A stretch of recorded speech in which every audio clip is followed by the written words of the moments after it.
my name is David Berkowitz. Tonight I'm going to be showing you how to make a bechamel sauce.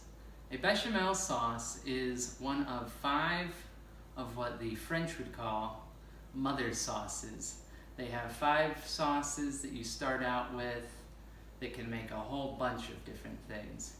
There's bechamel, which is also known as the white sauce. Then there's others like béarnaise. There's a brown sauce. But a good way to start out is with bechamel. Now, because it is the basic white sauce, you can find recipes that call for literally only milk, butter, and flour, but that's a little bland. The most common, or the most traditional way to do it is to add a little bit of onion in the form of green onions and shallots. So with this sauce, we can make a lot of different things. As I said, tonight I'll be making a mushroom sauce, but that's a different story. Bechamel sauce, you know, if you want to make a mac and cheese, you need to start with a bechamel. That's how you give that cheese a sauciness that you can only usually find in a Kraft mac and cheese box. So we start out by taking butter and flour to make a roux. For this recipe, we'll need butter, flour, milk, parsley, shallots, and green onion. You can eyeball the veggies. You need about 2 tablespoons of butter to flour. It might seem strange, but the shallots, onion, and parsley are all flavoring agents for the butter. It's not going to make it into the end recipe. All these things can be found in pretty much any grocery store. The shallots are near the garlic and the onions.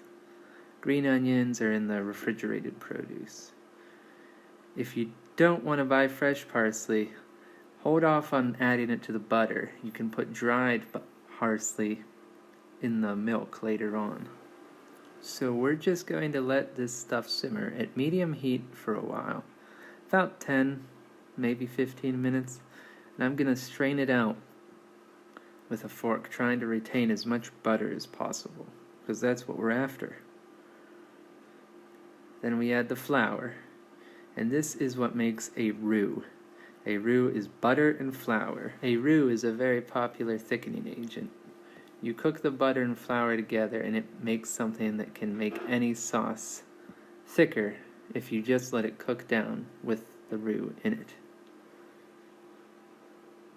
A roux adds its own flavor too, though, because both butter and flour can be roasted or toasted or whatever you want to call it.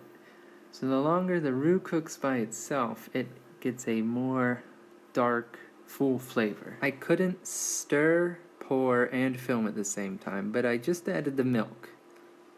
Now we're just going to cook this down until it thickens. You can see it thickening now. We've cut forward in time a little bit so that you can see how that milk is now thickening up. It will just continue to thicken the longer it cooks. I am cooking it longer because I want to retain the roux-like ability to thicken a bigger sauce. But, as is, this is a bechamel.